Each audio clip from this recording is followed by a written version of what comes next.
Hey, I want to welcome everyone to another edition of our Halftime Chat R&B Podcast live. Normally it's on a Sunday, but today it is on a Saturday.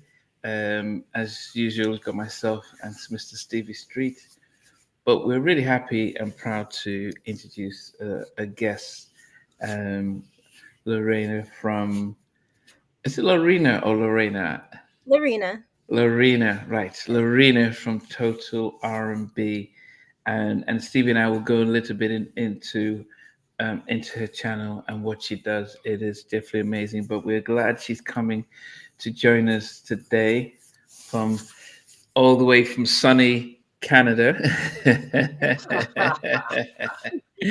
Sunny Canada. Anyway, Lorena, it is definitely a pleasure to have you on board. Um, and probably you can just tell us a little bit about Total R&B and how it was set up because Stevie and I have followed you on the Instagram as well. No, of course. Well, thank you for the invite. I love watching this. So to be a part of it, it's really exciting. But yeah, Total R&B is my podcast, and I mainly interview rising R&B artists. Sometimes I get to interview people that are within the industry, like media personalities, just to see their perspective and how they grew their careers as well. And just giving them a platform to share their stories. A lot of media outlets, especially in Canada, they don't cover R&B, unfortunately. So our artists don't really have places to speak about their music and their career. So I want to offer them that. And then also I get to interview a lot of rising R&B artists from the US as well. Okay. Yeah. I mean, she is, yeah, it's really great just to see continually giving a platform to R&B and new R&B artists. I think, Stevie, you've tried in the past to try and get up and come in R&B acts, and it's not as easy as it is. Now I've got to give Lorena her flowers because I know how difficult it is. I mean, on radio, I've always tried to get UK R&B artists. I've tried to plug them, get live interviews with them, but I don't know what it is. They just don't seem as passionate to what I see in, say, a Nigerian artist or an American artist. But Lorraine's put me on some great artists. There was an artist called, is it Girlfriend, that you interviewed recently? Absolutely amazing. Yeah. So, to see what you're doing, I was actually at some point going to say, let's combine what you do over in Canada with what we do over in the UK and you could put us onto some Canadian American artists and we can put you onto some UK artists. I mean, maybe that's for another podcast. We maybe talk about that, but you deserve a lot of flowers for what you do. And I know it's not easy, Thank you. But I love that idea. It's tough. In today's R&B market. Definitely. So it's the Total R&B Podcast, isn't it? On YouTube, that's your channel. Yeah, and we will we'll share the link to her YouTube channel shortly. But I want to welcome Derek from Minneapolis. Welcome, Old School Flavor. Welcome. Sagittarius Robinson. Welcome, Tanya, my good friend out in Germany. Welcome, Lakeisha Cole. Welcome. Do you know what? Everyone is aware of Jade's "Don't Walk Away" massive mega 90s R&B signature single, but I don't know how many people, Hopeful, how you doing, really listened to the full album. And I must give you, hold my hands up to say, I've heard a few songs before, but this was the first time I really had the full album, and I was pleasantly surprised. I'll probably start with you then, Lorena. What did you make of this album? Well, it's the same. I've heard a few tracks from when I was younger, but I've never listened to the full album. So this is the first time that I've got to do that for the past week. And I was pleasant, like I wasn't surprised, but I really enjoyed the album. So it was hard for me to do this, to place them in an order. So I had a lot of trouble. I like every time I listen, I would switch spots, but it's a really good cohesive album. Yes. Stevie, what did you think? I'm kind of kicking myself because at the time, all the singles were coming out and I was buying the singles and I was hearing them on the radio and I was going to clubs at the time. seeing being played. I didn't buy the album at the time, and I'm like scratching my head as to think, why didn't I buy this album? It was many years later that I picked up a used CD copy of it, and I still didn't really listen to it. I'll be honest, I know the '94 album, Is It Mind, Body and Soul, the one Yeah, after. I know yeah. that a lot more, but this one, so to go back. And I mean, this is down to Miss Ade Lane. She picked this album. Unfortunately, Oh yes, she's not with us tonight. So we've had to go with, it's been great going revisiting this. And there's a few tracks on here that I didn't listen to at the time that have really stood out to me and sound fantastic now. Yeah. Apart from the singles. But there was one other single that wasn't on this album that they did with a group called POV. Namdi, do you remember POV? I remember back then. Yes, yeah. But I don't know the they single. Did a track called. I don't know. Do you remember that track, POV and Jade, All Through the Night? I'm sure if I hear it, I probably might remember it. That was as big as Don't Walk Away, where I was from. They were playing it on the pirate radios in the clubs. There was a big remix of it. But for some reason, they're both on Giant. Why they didn't put it on this album, I don't know. But that was huge at the time as well. So yeah. No Wall, welcome. I think one of the things I would say about this album, D.L. Smith, first one to hit all the singles. Okay, so on the Mind, Body and Soul album. Yeah, so this was a J to the max. As I said, when I listened to, now there's two things about this album. Vassell Benford did all the production but one song, and you could sort of tell that the album, as you said, that it was cohesive because you had one producer producing 10 out of the 11 tracks, but when I listen to albums like this, I like to go back into the year it came out and see what was happening, just to get a sense of how this album then ranked among albums at the time.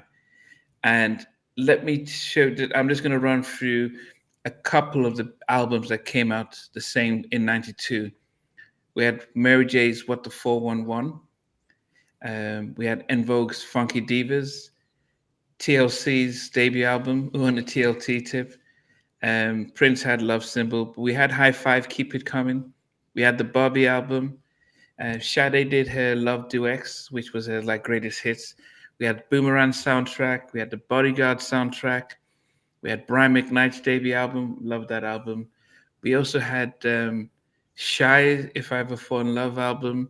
SWV, It's About Time. It almost feels like it doesn't make sense that with all the Shantae Moore had the Precious album. We had Silk, Lose Control, that had Freak With You and Happy Days.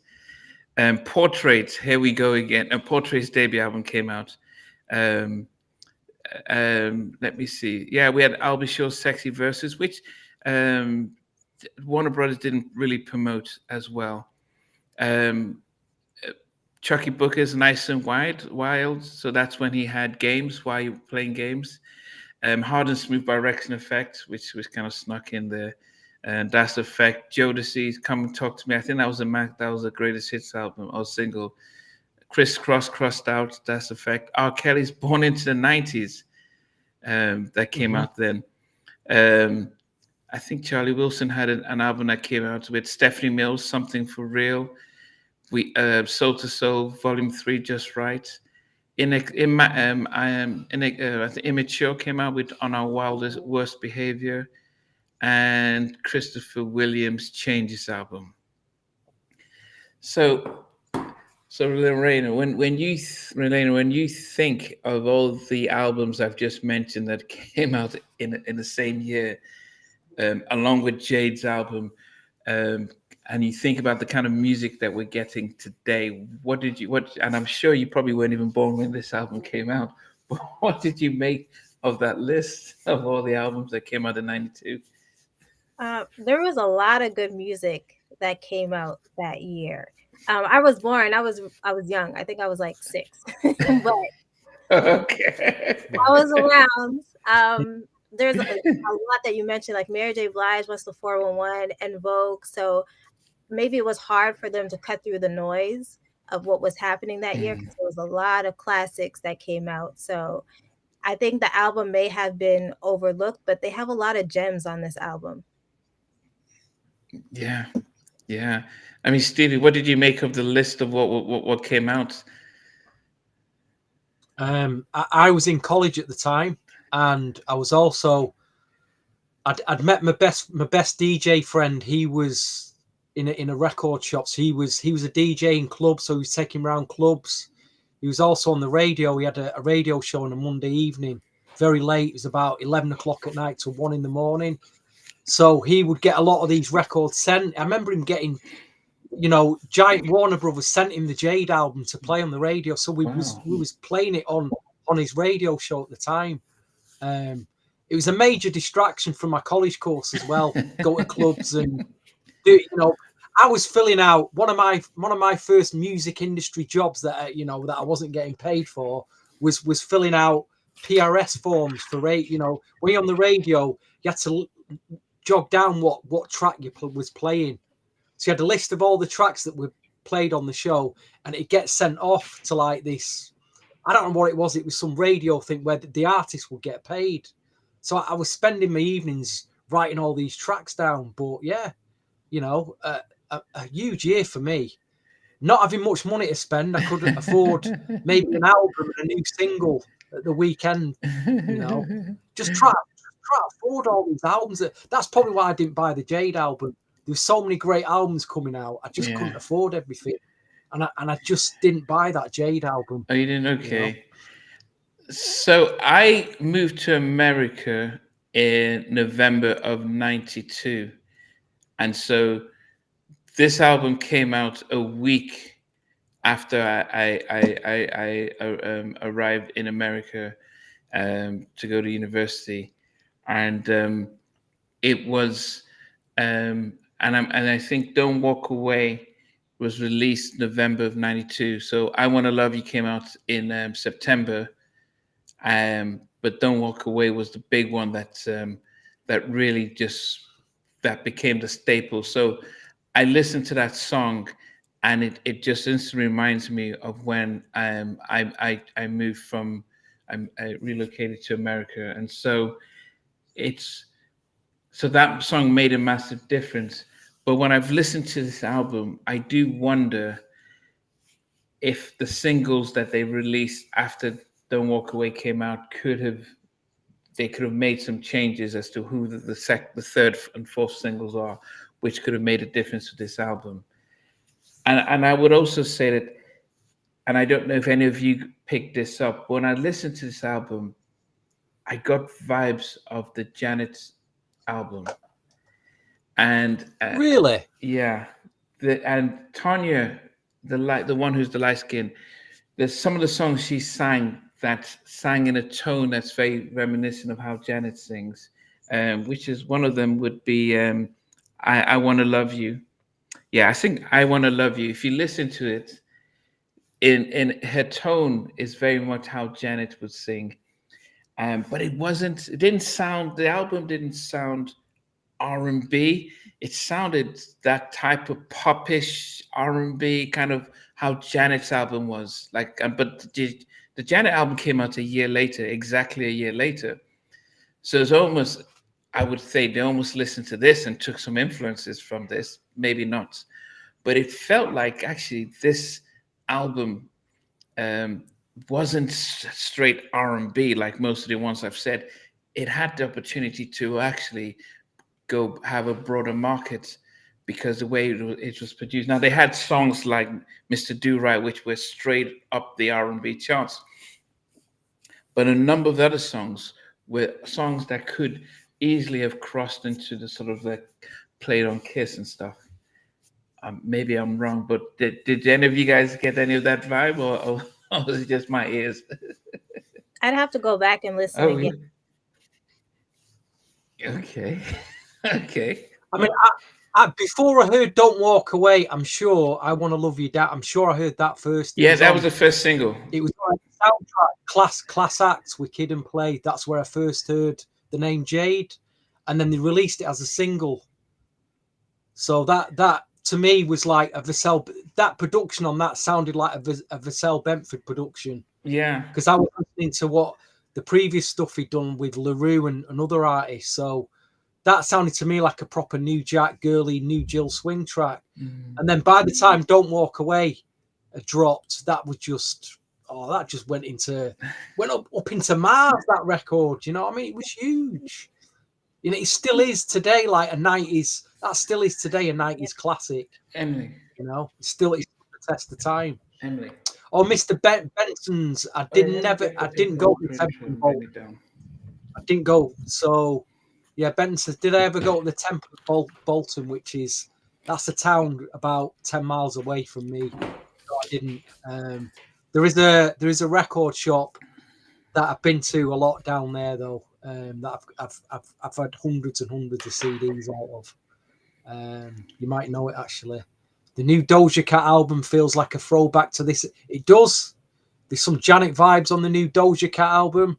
I'm sure you've listened to that one, Lorena. Yeah, I did. I was listening to it, and I do enjoy that album, but it does have a lot of like throwback feel to it. Mm-hmm. Yeah. Okay. I need to do that. Okay. So we're going to go through through our list. So there are 11 songs. So we go from number 11 down to 1. And I'll get to start. I noticed that that I made a slight change, alteration to my list, and I realized I didn't print it out. But that's fine. I've just got my daughter who's just brought it down for me. Thank you. So I've just got my updated list here. Your assistant there, your assistant has come to your rescue, Nandi. Let's come to a rescue. I had to give her a call to come down and bring it down. But I wanted to run through some of the singles that were released off the album and when it was released. So the first single is "I Want to Love You." It got released in September 1st, 92. Then "Don't Walk Away" was released the 23rd of November 92. Then "One Woman" was released in 93. And Mr. Do Right was the last single released of the album. So Hopeful has done her homework and really got into it.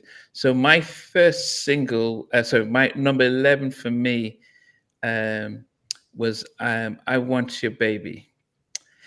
I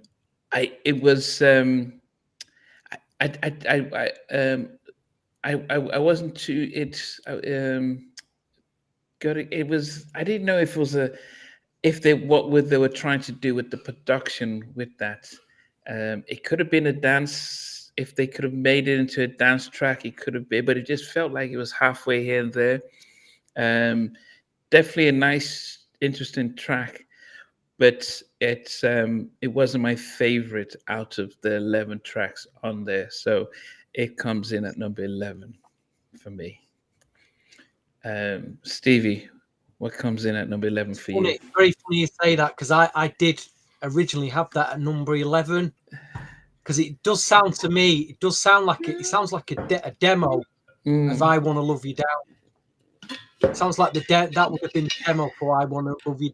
Slightly slower, same production sounds, but with I Want to Love You Down, they've speeded it up and the chorus is stronger. But I've given it a few more listens and I've kind of from 11 till 8, I've moved them all around.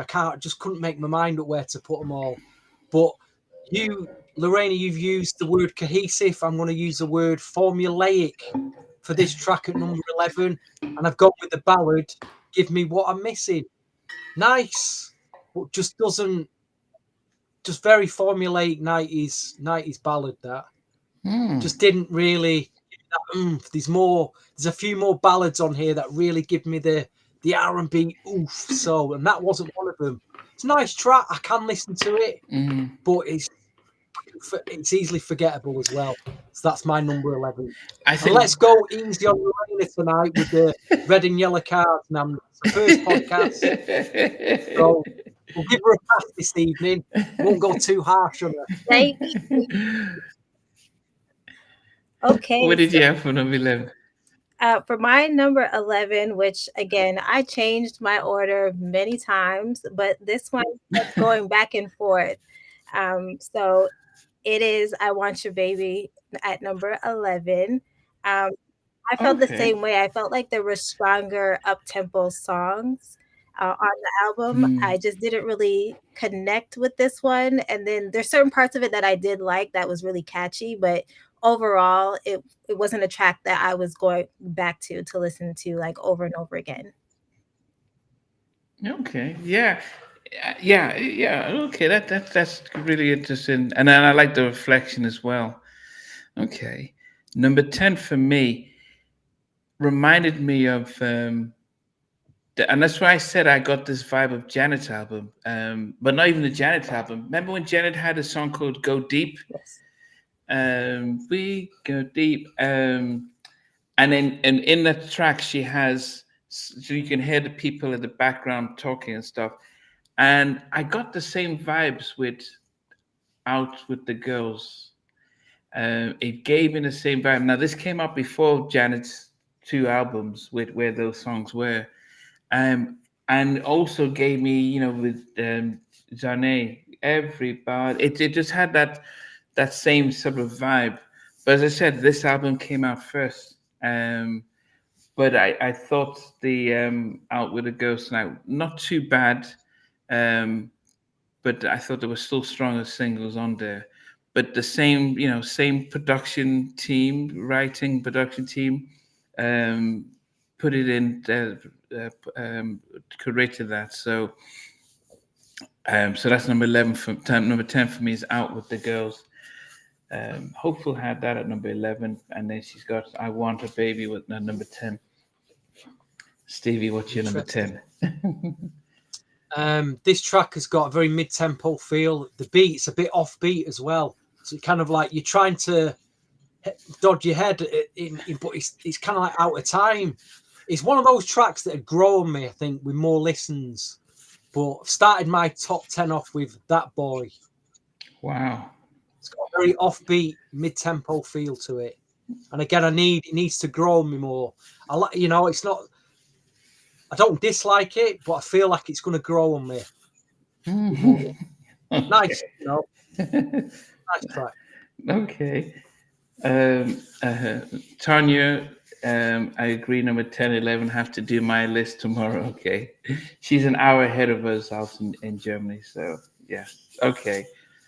Right, Lorena, what's at number 10 for Okay, you? so number 10 for me is Give Me What I'm Missing. So for me, it wasn't Okay, like Stevie. yeah, it wasn't a strong track compared to the other ones that were on the album. So yeah, I Mm, got that at number 10, and that was pretty much solid with my list. It kind of like stayed in the same place. okay. I think one of the things about that track was it didn't have a memorable hook. Mm. If it sounded like a nice song, but it felt like right now I can't remember the song, and I wrote down doesn't have a memorable hook. It just felt like they could have simplified the song a little bit that you just remember and sing it. So right now I can hear Mr. Do Right. I can hear even Out with the Girls, but I couldn't. So that's give me what I'm missing. I can't remember how the track goes now because, and I felt it could have had just simplified the song a little bit. However, it's not my number 9.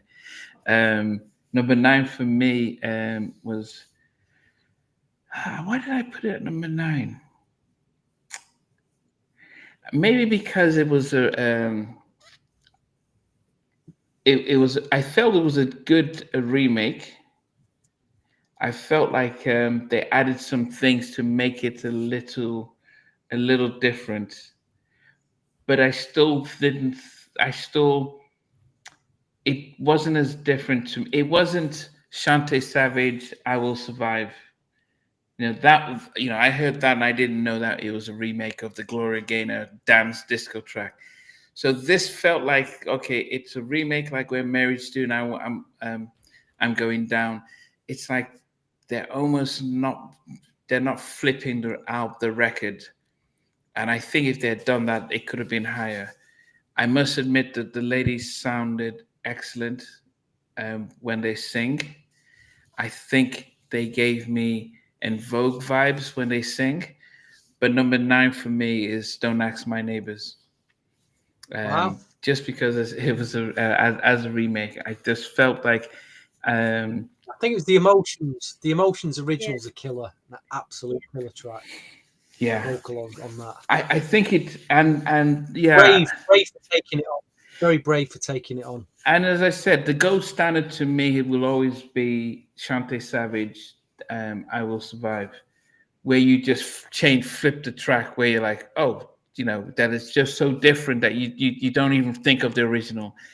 And unless you're doing a lately like Jodeci and you're changing the music and you're singing differently, I think it was just safe, and so that's why it's at number 9.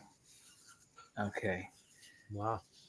Yes. Oh, hopefully you put Blessed at number 9. Wow. Stevie, what's at number 9 for you? I think purely I put this, it's got as high as it can be at number 9. Purely for the production, just because I like the production sounds on it from a New Jack perspective. But it's that track that I said was probably a demo that they probably ended up mastering it and throwing it on the album to fill the album up. But it's I Want You Baby. So we're all agreed. Like that's the top end of our chart, that record, isn't it? I think we're all agreed on that. Yeah, I've got to watch it. Yeah. Number 9 for me. Okay. But it won't get any further than that, though. It won't get any further.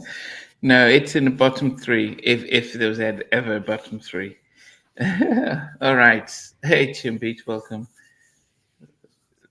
Lorena, what have you got? Okay. Number 8. Is it number 8? No, number 9. 9. All right. Yes. Okay, so this is where it gets different for me. So guys, don't kill me. My number 9 is Hold Me Close. I just, yeah. I don't know what it was. I just wasn't really connecting with that song compared to other ones.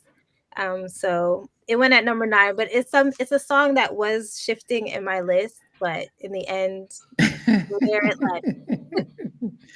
Is that a possible yellow card for them? Sort of half-hearted yellow card. But I would think that actually, especially, it's interesting just because of the how old you are. Not age, but it's interesting when you're listening to it coming fresh, as opposed to us who we're old enough to buy it and listen to it in at that time, how we would view the music and relate to it. So it's going to be interesting. And actually, I would have expected us to have very different vibes to how we connect to these songs. Okay. Yeah. I did have that a lot higher up, so that's but not a problem. Number 8 for me, I was surprised that this was their 3rd single, and I think they could have had a different single for their 3rd single, because I thought it was a nice track, but I didn't think it was. I thought there were stronger singles that could have taken the album into a different direction, and One Woman is at number 8 for me. What? Yes. What? One Woman is at number 8 for me. I'm stunned. And what I wrote down here, it started slow, but I wonder if because it was sung by Joe, so she sang this track, and I wonder if, because in the group you do have the 3 ladies are awesome singers. They have very varied styles. Their tones are different, and Dee is the Wanye in the group. She's the powerhouse vocals, and sometimes you hear her at the back doing the big with her big voice, and I love Tanya's sort of her type of falsetto, and Joe is really steady. But I wondered if I had sang One Woman, if we would have had a lot more oomph to it, and maybe and I might have felt it differently. But that was strange. But it was just, and it was just me. I mean, listening to this album, I just felt that One Woman, um, it didn't tug on my emotional strings as other songs. I'm stunned, Namdi. I had that nailed down in your top 5, top 3 easily. It's got a very baby face feel to it, that song as well, I think. Let me. Yeah, I mean Ezekiel. Everyone has said it sounds like it could have been written by Babyface. Yeah, it was. Was this the one that I thought was? Yeah, where are you? It does sound like. Yeah, it does sound like it could have been a. I did think it was going to be. It sounded like the Deal's Two Occasions. It reminds me of a song by Pebbles. I can't remember the name of the song, but it reminds me of one of those songs. A song by Pebbles. Yeah. Yeah. I think I listened to it's the song with Pebbles and Babyface on a second album. I think it's that one. Yeah. I think it's that track. Yeah. I listened to it, and as I said, it's just how I it was just how I related to the songs. Yeah. It was a beautiful song. Don't get me wrong, but it felt. I wrote down here. It felt slow. It was a slow build up, and it just took its time, and I got bored. It didn't tug on my emotional strings as a lot of our slow songs do. So yes, that is number 8 for me. I think it's a great chorus. Yeah, it's a great chorus. I'm sure it did. I'm sure it did. Yeah, but yeah, I mean, it's too. Yeah. Okay, Stevie, what did you put down for number 8? I'm it'd be interested to see what other songs you put ahead of that. But, number 8, it's got a really good bass line to this. It's one of the up tempo tracks, but it's not a killer song. But I do like it's got more of like a Foster McElroy, like En Vogue bass line to it. But Out with the Girls. Going out. That's my number 8. Okay. Yeah, not bad. That's it's in the filler end of my top, in the filler end. Yeah, it was. I mean, yeah. Where you put One Woman in the filler end. What plan have you got tonight? So what happens is that when we pick an album, I would have this on autoplay for a whole week. So it's just constantly playing for the whole week. And so it would just, and so what happens is the first time I listen, I just listen to it, and then I listen to it. And then I think by the third day, I'm now thinking, okay, I love this song. Okay, this is, and then, the day before we do this, I then will start to rank them. And then when I'm ranking them, I don't look at the writers or the producers, because sometimes I can get biased if I know the producer, and I will say, oh yeah, that's my favorite producer, and rank. So then it's after I've ranked them, then I look at the producer, and then I'll do another listen through just to be sure of my list. And so I rank them based on when I've listened to it for the past week, which ones tugged on my emotions a lot more. And I'm listening to it as of 2025. I'm not necessarily going back to 1992. Yeah, but a lot of people might remember might be rating this based on when they came out, and then really appreciating it. Then, yeah. Stevie, what did you put down? It's Lorraine. I've just done mine, which is Out with the Girls at number 8. Oh yeah, sorry. So for me, I have the same thing, Out with the Girls. I thought it was such a fun track. It's like something I would put on a playlist to get ready to go out. So yeah, I have that there at my number 8 too. Okay, so it didn't give you any vibes of Janet at all? You didn't?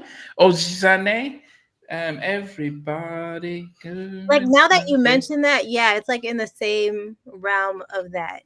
Yeah, I could see that. Okay.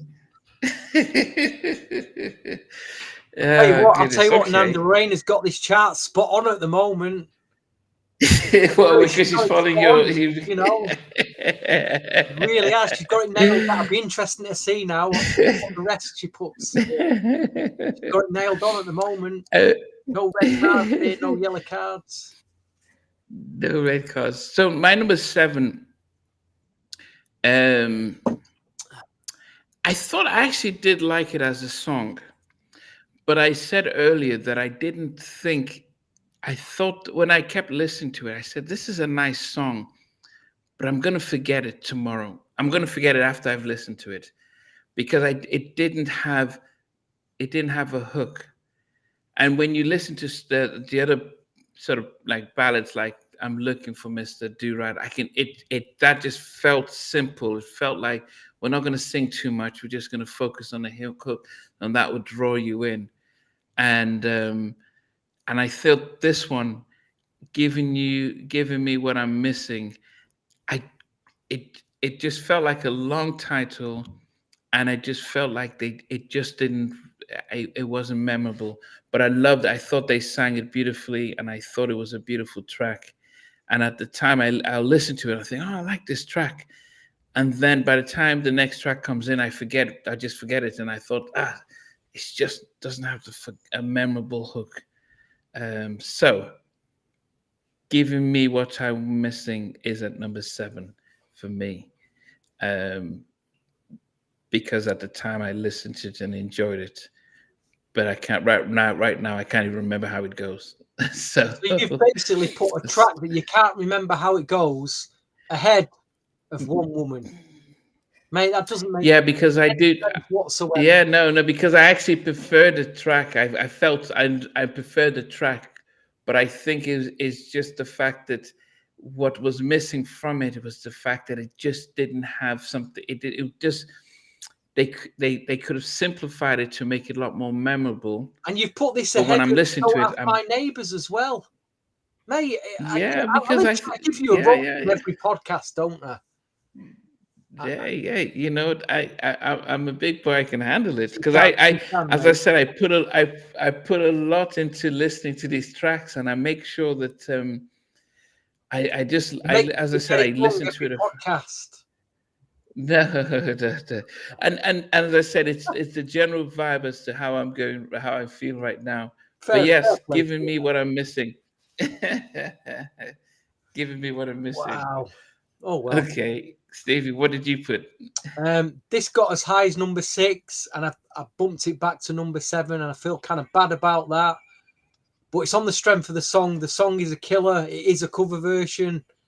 It's there's no way they were going to top the Emotions original, but I think they do it very respectfully. And I do really like the song a lot. Don't Ask My Neighbours has got to number 7 in my chart. A very nice, safe, respectable version. Just lacked the killer edge for me. Yeah. I wish they flipped it. As I said, give a totally different vibe. I'm like, oh, I've never heard this before. But once it sounds familiar, it's almost, and then I'm like, what's the point of doing it? You've already got, you've got. There's another track that I'm like, oh my goodness, this is Anyway, don't want to spoil it. Marino. For number 7, I kept going back and forth. It was going in like the number 6 spot and then go to number 7 and back and forth. But I landed on number 7 with That Boy.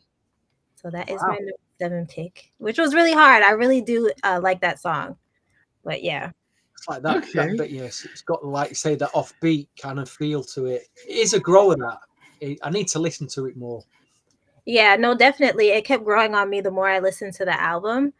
So I had a hard time placing that one. So yeah, that's where I think I did have it at number 8 and I moved it back to number 10. Okay. So even I was like and ahhing about it, but again, I just because I didn't listen to it at the time, probably. Mm, okay. Number six. So number six for me is I. This was their first single that they released, and Tonya sang sang the song, sang the most of it, and and I just appreciated because the same year we had SWV, amazing group, but they had just mainly Coco singing their songs, and the only other group that really spread the wealth at the time was En Vogue, and sometimes TLC, were mixed between Chili and T-Bar singing. But I think Jade is totally underrated based on the fact that they had three strong singers, and one woman was sung by Joy. Don't Walk Away was sung mainly by D, and I Wanna Love You is at number six for me, and it was sung by Tonya, and she comes with a very different tone. And I'm listening to this. I'm like, this is Janet vibe. And they came out before Janet, so I'm not saying they copied Janet. It's almost like it wouldn't surprise me if they. Okay, I have to be mindful of Jimmy and Terry because they're on another level. But it felt as if they they this they took some of this element to put for their album because it wasn't like an R&B track. It does sound like a track that Janet would sing and get away with. That was popish. That was not R&B. I don't even know how to describe the song. It didn't feel R&B. It felt up tempo, and it gives me happy vibes when I listen to it as well. So I Wanna Love You is at number six for me.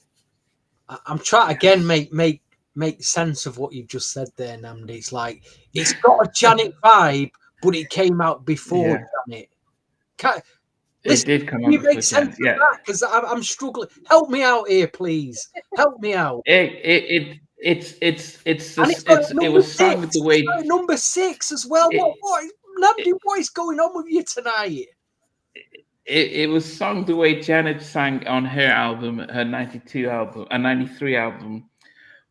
And so it reminds me of that, but especially the way Tonya sang it vocally, it sounded like how Janet would sing.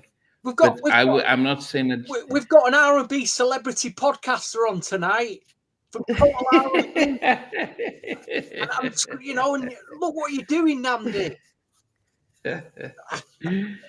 As I said, our love for music is very subjective. If not, we might as well just all have the same number one and two. But yes, so I think it. The best compliment I can give to this album is that I felt like it came out. Janet, Jimmy, and Terry listened to it and said, "Wow, this is a nice vibe. Let's lean on this for a bit." And Vassell just, he went to work on this album. And by the way, Vassell Benson, if you search him up, he's a film producer now. He is he's got over 5 million subscribers across his social media. He's doing TV stuff. He's moved away from doing R&B stuff. He's doing bigger pop records still right now. So he's making it big time now. Yes. Stevie, what is your number six? Jimmy Terry will borrow from others. They would probably say, okay, they made from borrow from others. I felt like they looked at they enjoyed this album and took some elements of it because it gave me that vibe. Yeah, Stevie. Just a comment on the album cover. I do like the album cover. I like the logo and the colours. The Jade logo. It's very, very 90s, but I just like that stuff because I guess we're kind of stuck in the 90s, aren't we, Namdi, really? But yeah, nice album cover. At number six, I'm not sure whether the record label put them up to this, but the start of the record it's an En Vogue ripoff. It's an acapella. It's acapella. Very much, on the third line, it's very much very ripped off from En Vogue. And then the beat drops. Again, it's got a great bass line. And this is the track that I just didn't listen to at the time. It's really surprised me. And I'm like, why didn't I listen to this more? Hold Me Close has got as far as number 6, but I really like this track.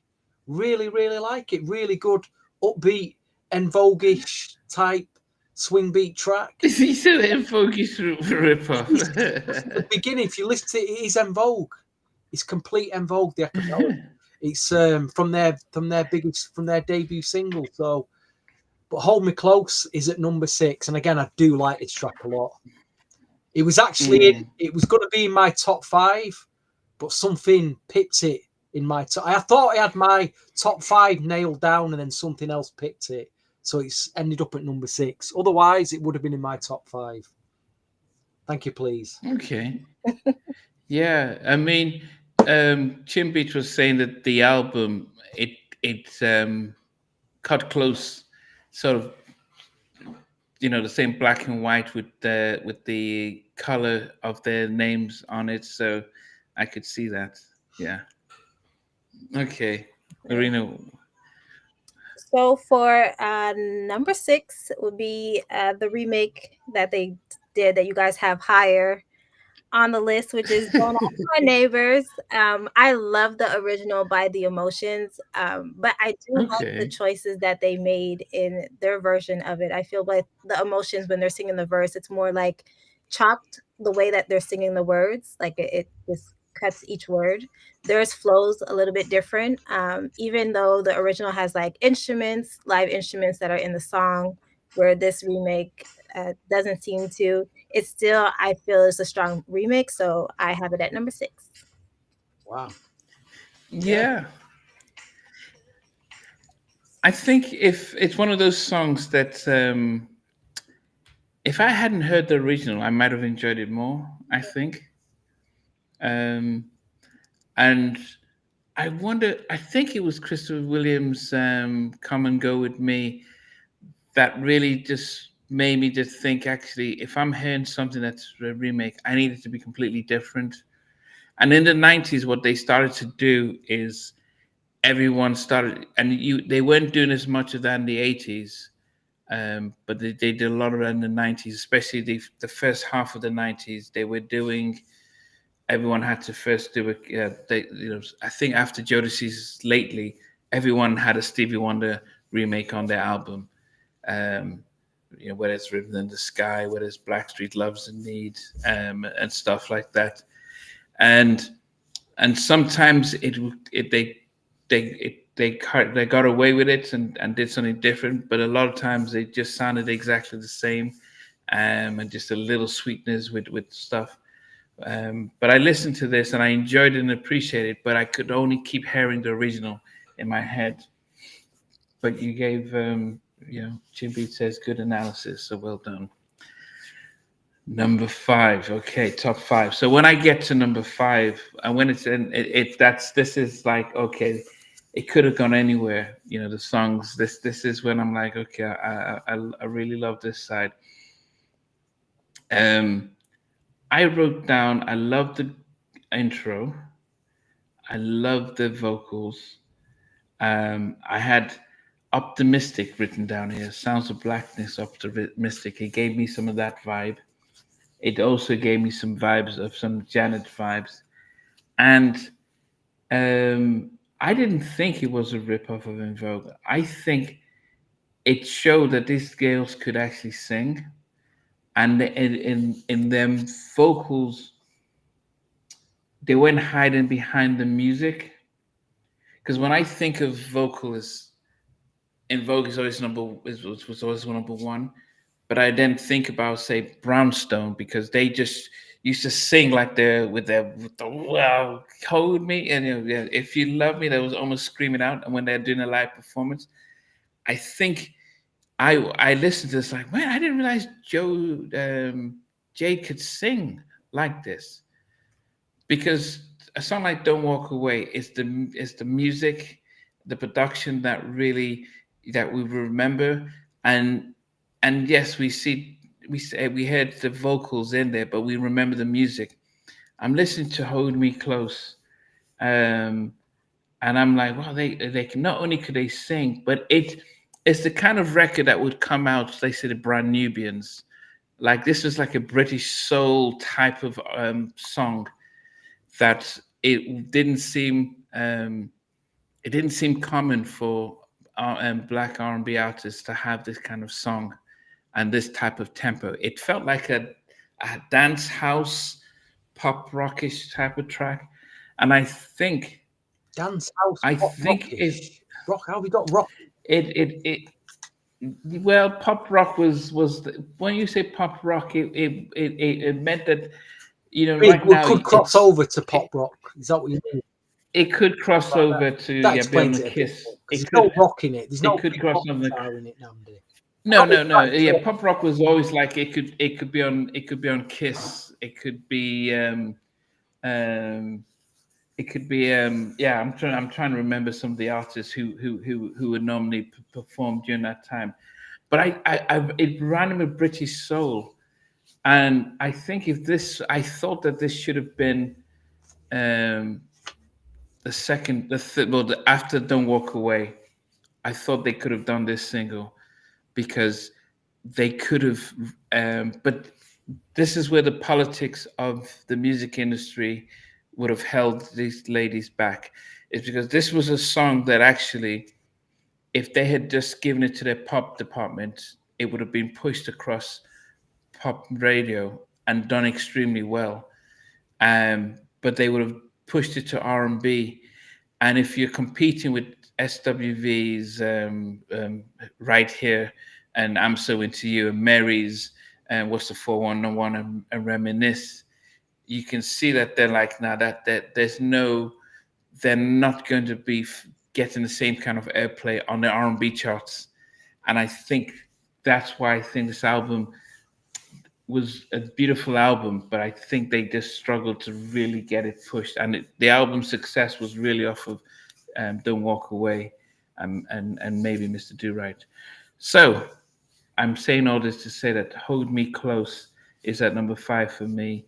And I really thought this single could have been the follow up to Don't Walk Away and would have done well. If it was promoted better, if it was even released in the UK, it would have done very well.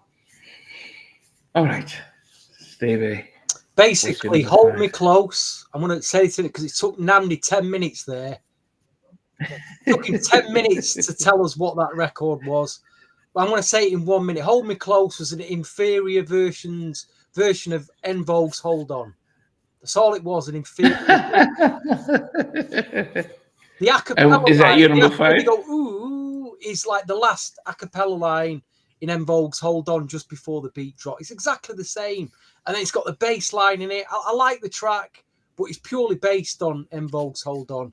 Right, let's get to my number 5. Again, I thought I had my top 5 nailed on. And there was one more track left on the album to listen to, the final track. And I thought the final track on the album, it's always hit and miss in it, the final track. You either love it or it's forgettable. But boy, I was like just blown away by this. It got as high as number 3. I moved it back to number 5 because I thought, I'm only just enjoying it this week. But why didn't I listen to it back then? Because it's blown me away. But it's the incredible gospel R&B track, Blessed. It's a stunning track. Absolutely stunning. It could be easily in my top 3, but it's bum rushed my number 5, so I'm going to put it at number 5, but it should be higher than that. But Blessed, great gospel track, brilliant ladies, brilliant track. I think that could have been a single, but the record they wouldn't have. They just wouldn't have took the risk, would they, with a gospel track? It'd have been number 1 on the gospel charts, maybe at the time. No, but I think as I said, Optimistic was big. I'd Take You There by BB and CC with or BB Winans with Eternal. It would have, look at Mary Mary's song. So they could have called it inspirational. Yeah. True. Well, here we go. Yeah, I didn't realize it was a cover. Why didn't I know that? That's why it's so Yeah. good. That is why it's so good. It's a great song. Yeah, they did a really good job with that one. Yeah.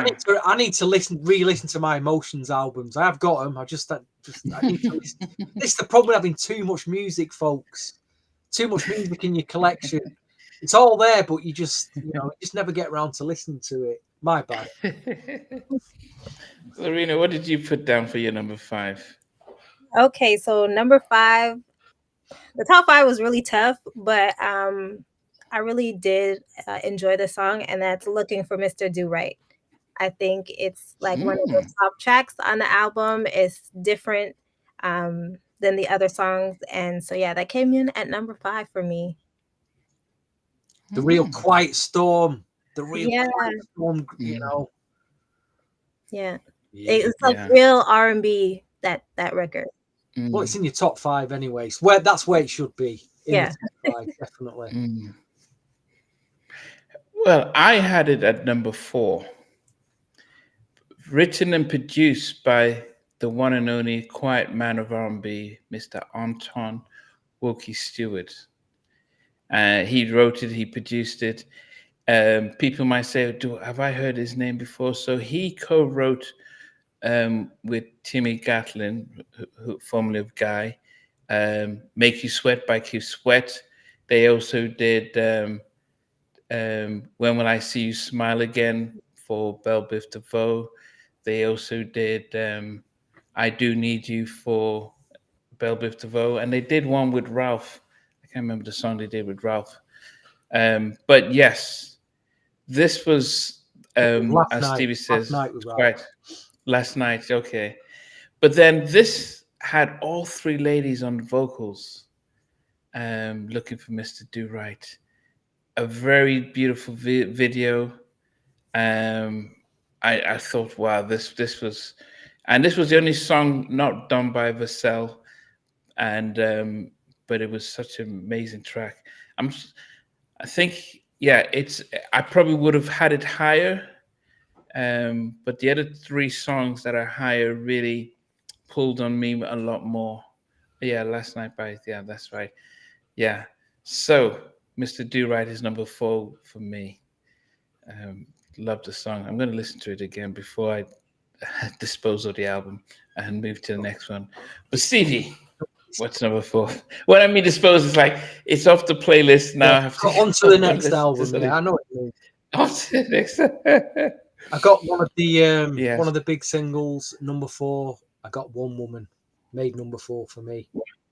Wow. Yeah, I think they, it's a great song. The chorus is fantastic. Like I say, it's very Babyface-esque. I can see why they released it as a single and they gave it them remixes. But it's definitely a top five track for me. So One Woman, Jade. Really enjoyed that. Let me even what isn't, but let me try and look at their yeah. I was looking at their and unfortunately that I was looking for their discography just to see how their singles did. Now this album went platinum, and then the follow-up album went gold. But in '94, you needed to go to platinum or double platinum. Yeah, they want a man who just wanted one woman, Namdi. I mean, us men, we struggle with one woman, don't we? We struggle. You know. Looking, Two's nice. I'm looking at the. I'm only joking, folks. I'll stop there. I'm looking at their singles, and I Want to Love You peaked at number 7 on the R&B charts. Don't Walk Away peaked at number 2.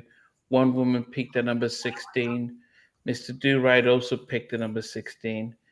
And then from the Mind and Body, the 5, 4, 3, 2, 1 peaked at number 13. So, yeah, it doesn't seem as if as One Woman did as good as the others. But anyway, Lorena, what did you have for your number 4? Well, number four, it did pull at my R&B heartstrings. I really love the song. So for me, One Woman came in at number four for me. That is like one of my favorite tracks that I'll probably still keep listening to. That's gonna be like on my playlist now. I really love this song. So yeah. Very, very memorable. That bit. Okay. It's very memorable. It is. You're very memorable. No, I didn't say it wasn't memorable. I said giving me what I'm missing wasn't memorable, but it was. But I love the song better though. Okay. But it is And probably. had you heard it before? No, I haven't heard it before, but I think like had you mentioned that it does remind you of like a Babyface track, so maybe that's also another reason why I gravitated towards it because I love Babyface and his work. But yeah, Mm, I love that song. I kept going back to that song while listening to the album. okay. Okay. And speaking of Babyface, I've just got connected, so I have to give a shout out to DJ Soulchild for connecting me with John, one of Babyface's producers. Did a lot of stuff for As Yet, John B, and so it'll be interesting talking to him about. He even did the songs for what's his name, former High Five guy. I can't remember his name now. High Five lead singer Tony Thompson. Tony Thompson. Yeah, he did the production on some stuff. Babyface was right, and he'll do the production. Yes, so that's coming soon. All right. So you had One Woman at number 4. So enter my top 3. I thought this probably, as much as I like Hold Me Close, I thought number 3 probably was one of their most powerful tracks. I was really impressed vocally as well. They really showed that actually as 3, they had the dynamics to really sing vocally. And it was, I'm surprised you guys put it very low, but this was hard. I almost got to, well, top 3 was as high as it could get on my list. And I really loved this song. And it was That Boy. Wow. That Boy made it to number 3 on my list. And I was like, really, this is, and I thought that En Vogue had really shown that they could cross over with their style, and I thought that they missed a trick by not doing this. I thought they missed a trick by not releasing the single, and it's not like copying En Vogue, but it's like saying that we could do this. And I think the challenge they had with this album was that because Mary and was doing the New York stuff. Then you had SWV, both from New York, doing their, in their how they were dressed and how they were singing, and you had an album which was not as hardcore R&B as those albums, and it was more marketable for a wider audience, and yet they were like, "Oh, which way do we go?" And I think that was one of the things that held them up. Maybe if they wanted to go more R&B, hip hop R&B, they could have gotten more of those types of producers to shape the album differently.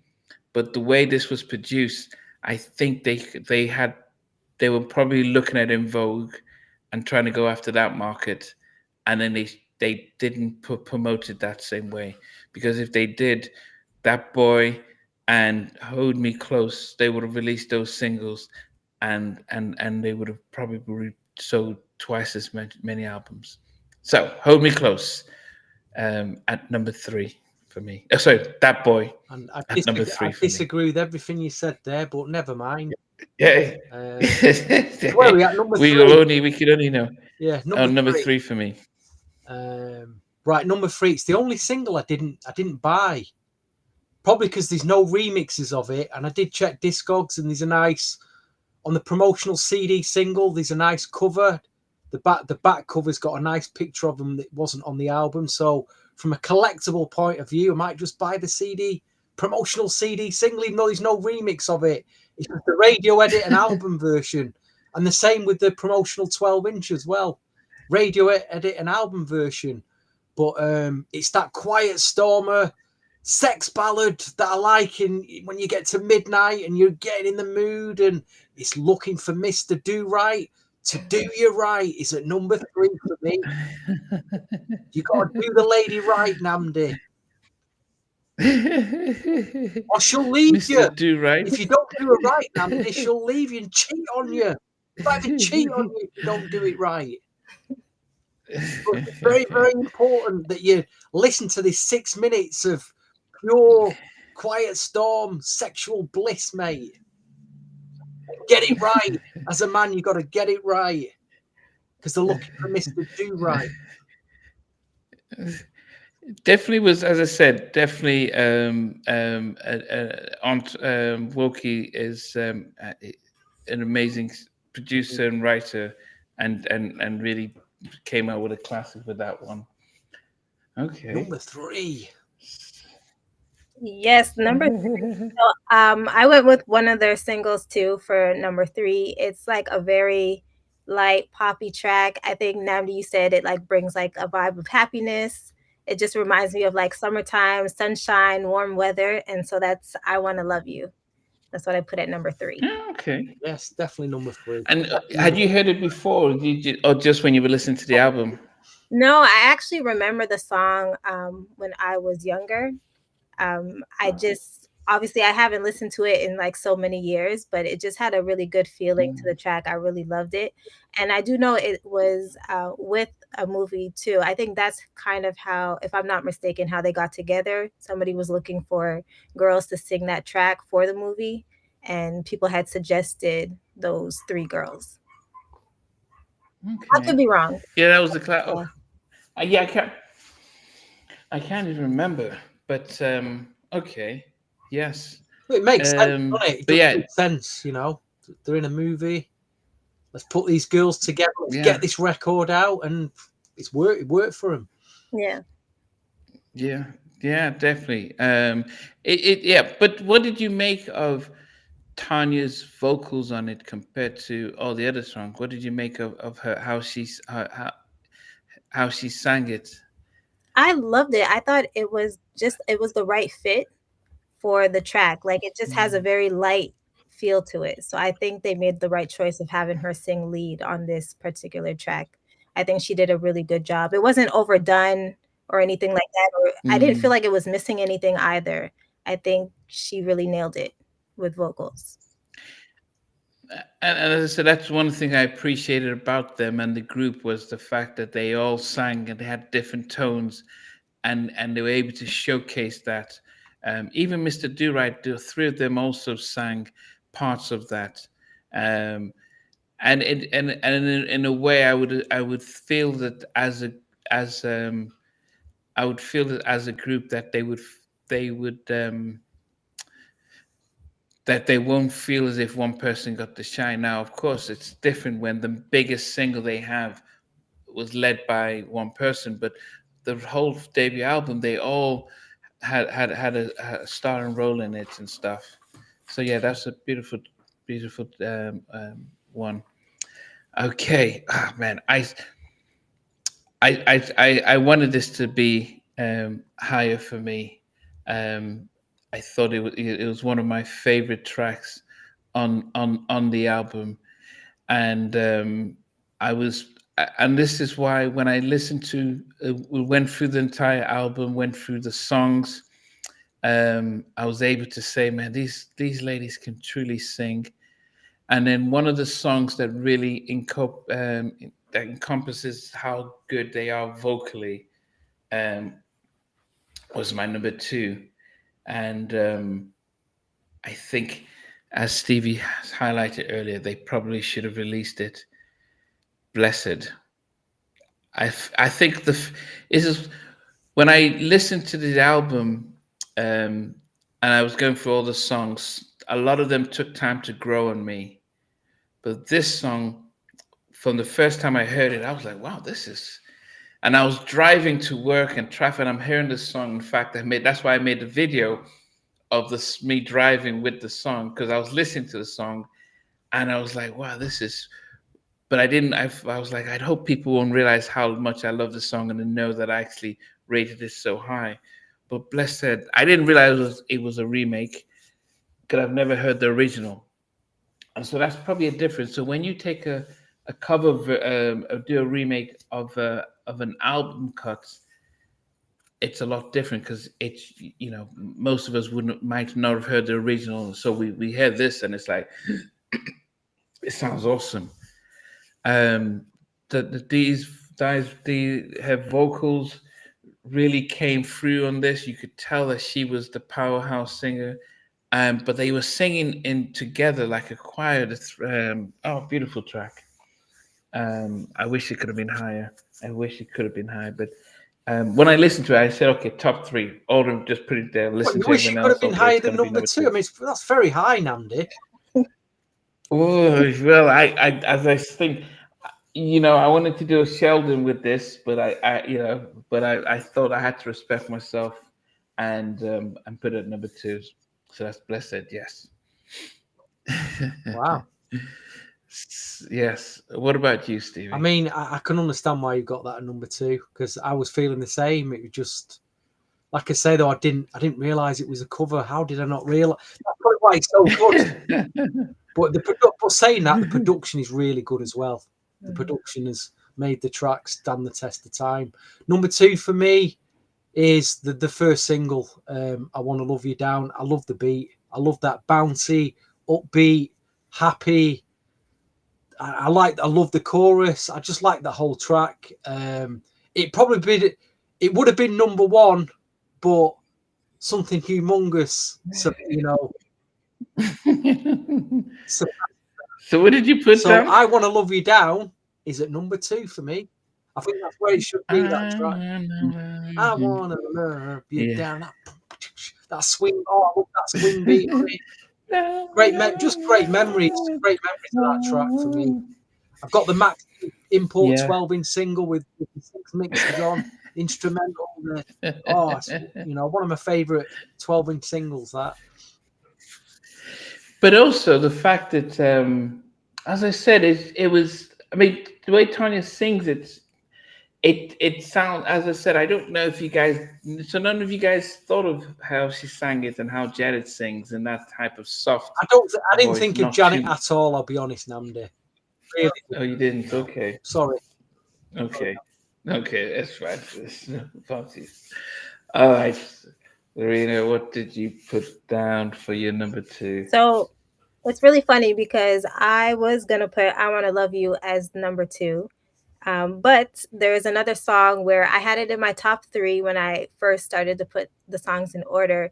But the more that I listened to the album, I was like, no, this has to move up to the number two spot.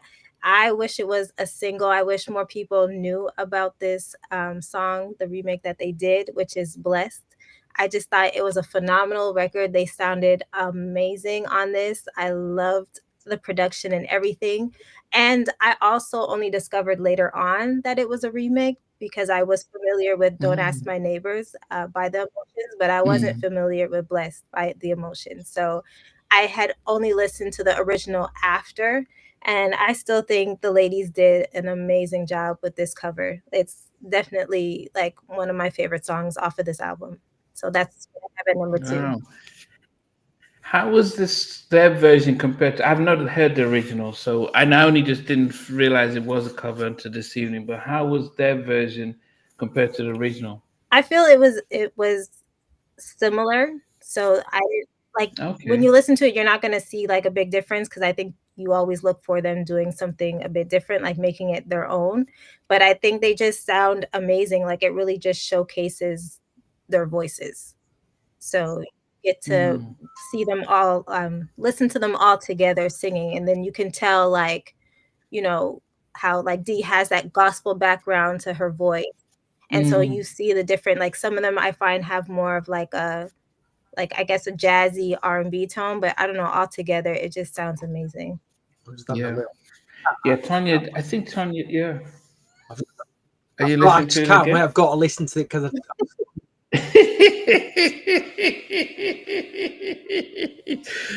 Yeah, it's very Mhm. uplifting, but when you see how it's very rare that you have a group sing in unison, um, because in sometimes, especially in the 90s, they would have the lead singer, then everyone just sings the chorus. But they're having them sing in unison as a choir and stuff, and then it was jazzy and funky as well, and I was like, wow, where did this come from? And did I put down? No, I didn't put down Sounds of Blackness, but I thought that you could always have done an inspirational track, and it would have been something that it could have lifted people up. Maybe because it was a remake, the label would have thought, now we're not going to really push it. But I think if this had come out after Shantae Savage did I Will Survive, they might have thought, let's push our version, our version. But it was the last track on the album, so it felt like, okay, we just need one more track. I'm Let's going to just sum do this this. blessed track up in one word. Now I've just listened to like 30 seconds of that original Earth, Wind and Fire. Ooh, yeah. Just sounds, the production is pure Earth, Wind and Fire. It's an absolute killer. The original, absolute. Yeah, but it was written by Maurice Earth, White. Wind and Fire. Yeah, There you go. yeah. So it was written by Maurice White. So yeah, But definitely. I will say too, I find obviously I was too young, but just noticing to albums and stuff in the 90s, I feel like they always had near the end of the album like a real like either a gospel Gospel, or something yeah. really uplifting to round out like the end of the album. One classic album was Blackstreet's Another Level. And they've done all their No Diggity and all that stuff. And then it's like, okay, we're going to church now. Lord, it was like, wait a minute, you've just been cursing and sleeping around. And then it's like, okay, we'll make it all up now. Let's Well, do it a little gets to the end of gospel the album, stuff they've to got to run. confess all the sins. The sin Yeah. Andy. At the end of the week, go to church, confess all your sins, and start the week again and Yeah. do it all over again. It was the 90s. That was the 90s for you there. It was like, yep, yeah, we'll all pray and stuff before I we loved do it. that crazy stuff. Yeah, it was a different time, and we all accepted it. We didn't think anything of it. Yeah. Okay. All right. Now we're gonna go. I'm gonna go down from number 11 to number one, but I need to um, do a little change of one of my good friends, who I wish could have made it with us tonight. I don't know if people can see who that is. Oh, you show off. Oh Oh, wow. you show off. Oh my gosh. I don't know if people can see We who can that see it, is. Andy. Don't worry. We can see it. I will move away. Just let her have a. Yeah, I'll move away for her. Okay, so, and this is when she came to London last year. So, number 11 for me is "I Want Your Where have you Baby." gone? No, no, that's fine. I would die to be You've seen around. it now. You can pop back up, mate. I would die to be around as I'm reading it. Number 10, Out with the Girls. Number 9, Don't Ask My Neighbors. Number 8, One Woman. Number 7, Give Me What I'm Missing. Number 6 is I Wanna Love You. Number 5 is Hold Me Close.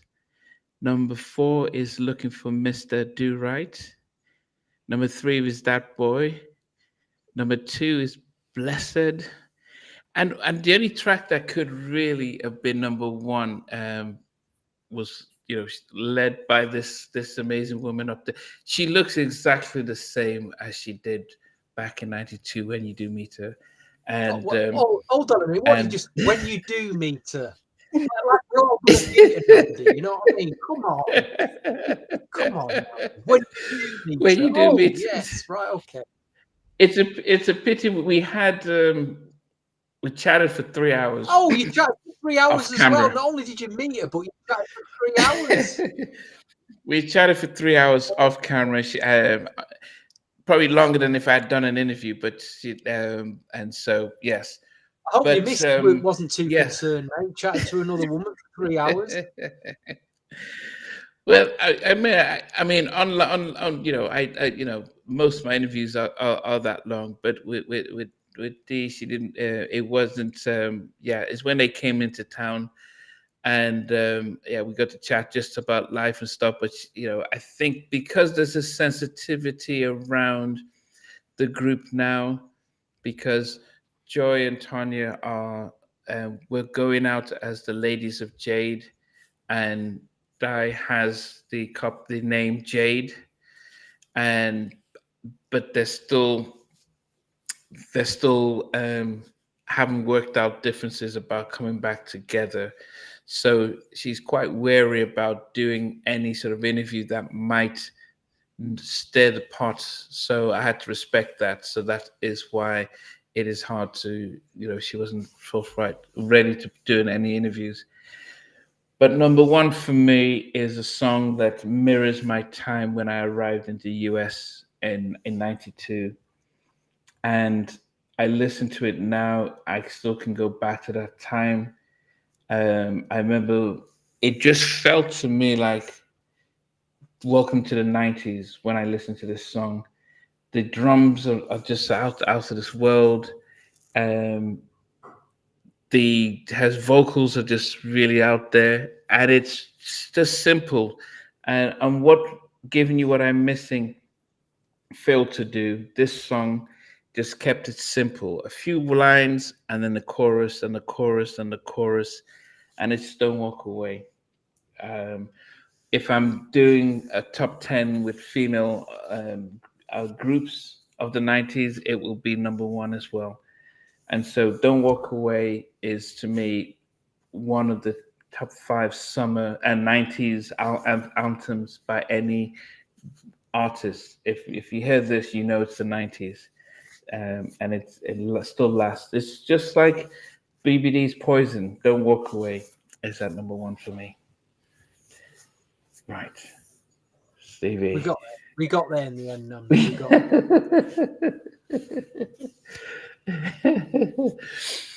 Yes. Okay, Stevie's on to you now. Let me see if. Yeah, number 11, I got Give Me What I'm Missing, the very formulaic ballad. Number 10, I got That Boy. Number 9, I Want You Baby. Number 8, Out With the Girls. Number 7, Don't Ask My Neighbours. Number 6, Hold Me Close. Number 5, Blessed. Number 4, One Woman. Number 3 is How Many Times Liverpool, the football team, have been beaten this week 3 times. They're getting a taste of what Manchester City got last season. It's great to see. Number 3 is Looking for Mr. Do Right.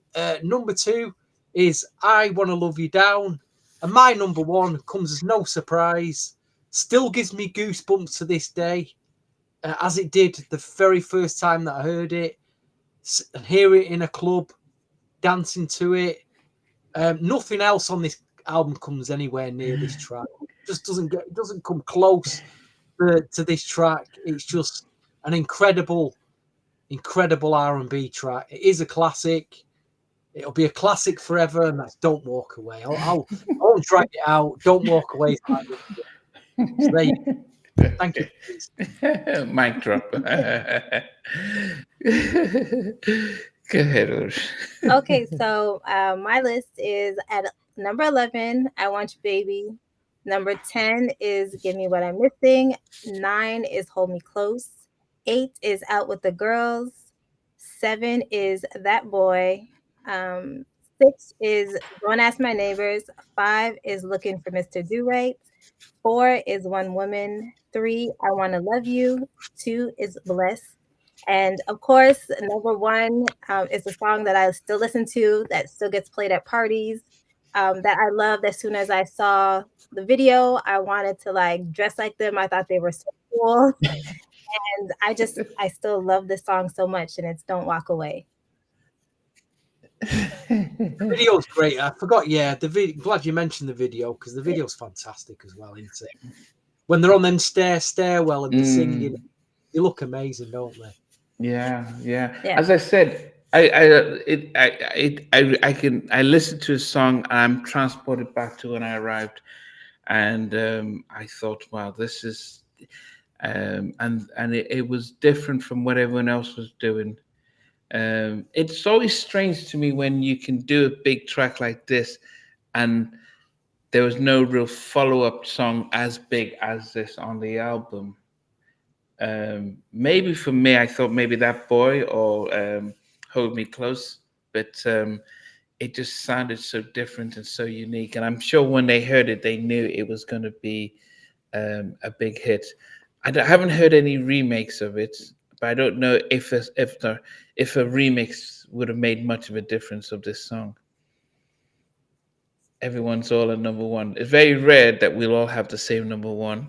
Um, because but I wanted to be controversial, and if there was anything I would have put Blessed at number one and then said Don't Walk Away at number two just because of nostalgia. But unlike most tracks that are you'd always assume to be number one, this one doesn't change every time I listen to it. It doesn't, I don't get bored of it to say, yeah, I've listened to it too many times. It's yeah, it just feels like it's just, it's, as Steve says, one of the songs that you'd listen to it 10 years down the road and still say, well, that was a jam. The start of it as well, that Din Lin. Ding, Oh, goosebumps straight away. Yeah. Goosebumps. ding, yes. Ding, ding, ding, ding, ding. Oh yeah, yes. And yes, You know, and that feeling back then when I had that, you know, when the records were coming out, and I just thought, it's never going to change. It's always going to be like this. It's going to be records every week coming out as good as this. And sadly, it did change. It did change, unfortunately. I mean, Lorena, I when didn't did realise that that's as good as it got. You know, that's as good as it got. when did you start buying music? When did I start? Yeah, when did you start? Well, I would ask for music like cassette tapes or CDs for like my birthday if like they asked me what I wanted, because I didn't have money. So like one of the first cassette tapes that I had was Monica's "Don't Take It Personal" or Brandy. Which Wow. one came out first? I think Brandy came out first. So it was those two, and then I know my first three were Brandy's self-titled, Monica's "Don't Take It Personal," and Mariah Carey's "Daydream." Those are like the first three cassette tapes I got because it was cheaper to get the cassette tape than the CD at the time. So I always got the cassette. Wow. Out of those three albums, though, which would you say um, would be your favorite? Oh wow. Oh, that's tough. I think I think it would be maybe I would go with I Put on know. the spot there. I think it's Mariah Carey's "Daydream." I remember like listening to that all the time and not skipping songs compared to Monica or Brandy's. I would skip some songs on there. Okay. Is that the one with Dream Lover? No, that was the one with Fantasy with Oh, Fantasy. Yeah, with oh, did it? yeah, Yeah, when yeah. Okay. The All one, right. but that was the one before, wasn't yeah. it? Dream Lover. The one before 94. Was that 94? That was it. I'm sure it was 94. Dave Jam Hall track. 94. Same, was it same year as Madonna Bedtime Stories? Or was it 93? Um, you said Dream Dream Lover. Lover. Let me see. Mariah. Let me see. It might have been 92. Gosh, it's one of them years anyway. 92, Yeah, 93, I and remember the 94. video. I remember the video now. Yeah. No, no, no. Are you so? Is it Music Box? Was the album Yeah, Music that was Box? in the music box, wasn't it? Yeah. It was. Was that the one you got? Or it had a black cover. I'm sure it was a black cover. No, it was the one. Well, you can't see it. The one where that's the cover. Right. I'm getting mixed up. Okay. That was the that had Hero and Without You. Is that the one you said you? Which album did you say you got into? The one was Daydream. That was in 95. Ah. Oh, you said why did we daydream? Yeah. Let me see what came out of that one. Fantasy, one sweet day, open arms, always be my baby. Do do do do. Yeah. Okay. Um. Okay. Yeah, I remember that one now. Sweet, sweet fantasy. When she's with old dirty Yeah, bastard. in the amusement park. Yeah, yeah, yeah. And then she had the one sweet day with Boys to Men. Um, I don't know if I really. No, I didn't really. Yeah, it wasn't until she came out with Butterflies that I was like, Yeah. okay, Honey and Butterflies and Break It Down. Um, but yeah, my favorite Mariah album is Glitter. Oh, that is a good one, but it's so slept What? on. What? You kidding me? Yeah, of course Oh, I'm kidding you. I was like, You that's just kidding so me? long album. It's not popular. No, of course, of course. No, yeah. I mean, I'd always, I don't think I ever got a Mariah album. And I would have thought that out of those three albums, Brandy would have been. I mean, I thought Brandy had an amazing debut album. She You did. know, it was like That 95 album you was listing there, that'll be the album for you, Namdi. That's which the more R&B. which That one? 95 album. Daydream? The 95. But not the Butterflies. The number 95 was Daydream. Yeah, it was one sweet. No, No, the one after, Butter. sorry, the one after, yeah, Butterflies. I think that'll be your album. I yeah, think you'd appreciate Butterflies that had a bit. Honey. Mhm. When she's had Honey. Um, but also had Break It Down and stuff. I mean it was fine. I think I could listen to Mariah's greatest hits more so than one of her albums. I never really got into that. I loved her singles and stuff. Say this week that Mariah Carey said she had a duet with Michael Jackson. Yeah, Um, but it never came out. okay. And what she said was that apparently one of his classics and the estate wouldn't let her release it. Um, well, okay. I'm sure if they're probably saving it for themselves, but that'll be interesting to hear. Okay. All right. So it was interesting. So rating the album, Stevie, out of a 10, what would you give this album? I'm not going to rank this high actually, because normally I'll say it an 8, an 8.5, a 9. I'm going to go with a respectable and solid. I know Don't Walk Away is massive. I do like I Want to Love You Down.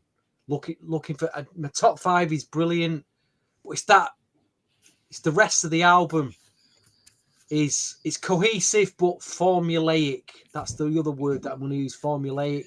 So I'm going to go for the highest I can rank it is 6, maybe 6.5. Wow. That's Yeah. that is really low. I know, I'm surprised myself because I love the album cover, I love the singles, but the rest of them tracks, they're not killers, they're just the fillers. Killers, and it's got a few killers and a lot of fillers, but I'm still going to give it a 6.5. I have a CD copy of it. I don't have a vinyl. I'm going to try and get the vinyl copy of the album now, and hopefully I can find a cassette tape as well to complete the trio off. So there you go. 6.5 for me. Okay, Lorena, what would you give it? Um, Looking back at the album, like I said, it's cohesive. It's a good album, but I do see how it didn't make that much noise because of all the other like really great music that was put out that same year. So I would rate this a 7. And that's what I would. Okay. Respectable 7. Yeah, a 7. solid 7 because I Yeah. think like maybe they were like ahead of their time a little bit. Like Namdi said, like maybe a lot of people did hear the album and took inspiration for it and then just made tracks later on. But I don't think it was a bad album. It's just it was competing against a lot that year. Yeah. I would give it a 7, and it had one of the biggest R&B tracks of the 90s. and but the fact that I never listened to the album until last week says something about did it get lost in what was happening, because I've listened to SWV, I've listened to what's the 411, listened to TLC, so I've listened to and I own most of those other albums, but I didn't own this one, and I didn't. Here's the thing, Namdi. Out of 10, what would you rate the single "Don't Walk Away" out of 10? Out of 10, I would give it a 10 because it's a Lorena, classic. what would you give it out of 10? The single "Don't I Walk would Away." give that a 10. That's just a track that So, like, it's interesting. The album we're giving 6 and 7s, but that single is Yeah. a 10. It's a stonewall 10 out of 10. Yeah, 10 out of 10. I think when you I think for me, forget the ranking, but Don't Walk Away, Blessed, and Mr. Do Right are definitely solid album songs. But I think, and this is nothing to with, because Cassandra Mills was the president of Giant Records, made history, be one of the first female black label presidents. She was responsible for Color Me Bad, and she had and MC Hammer, and she really put a lot in getting Jade, really pushing Jade. But I think with the production of this album, they weren't sure which direction to go, and I think that stunted, that kept it back, because if you push it as a on pop radio, then the songs make sense. But when you have Don't Walk Away, and then you're then thinking, let's try and get the black market. The album wasn't written and produced for black radio, and so it was just here and there. But as I said, I have to say it again that the ladies are underrated as singers, because I don't think people appreciate them. I didn't think they were knockoff in Vogue. I thought that they were showcasing that they could sing just as well with the three of them, and they all had their own individual lead songs on the album, and that was great. But some of the other tracks were just there. So 7 for me. All right, guys. So Benson has given it a 4.5. DJ All Right All Day has changed it from 6.5 to 6 to 5.5, and he's gone back to 7.5. So we're not sure what that is, but I think if we average it out, it looks like a 7. All right, guys. Hopefully you Please go and subscribe to Total R&B Podcast. Give Lorena some support over there on the channel. Please go and subscribe and give her flowers over there, please. You. Yes. Thank you so much, guys, for having me. No. Let me try and get your channel, and so that we could send the link on there. There it is here. Yeah. So hopefully we'll get you guys. If you, thanks for reminding me, Stevie. So here is the link, guys. So please, if you can, make sure you go ahead and subscribe. Derek, we didn't hear you at all throughout this thing, so we didn't hear your top 10. And Ezekiel popped in and out. Didn't hear much from you. Hopeful, thank you. We will definitely be back. I know next week.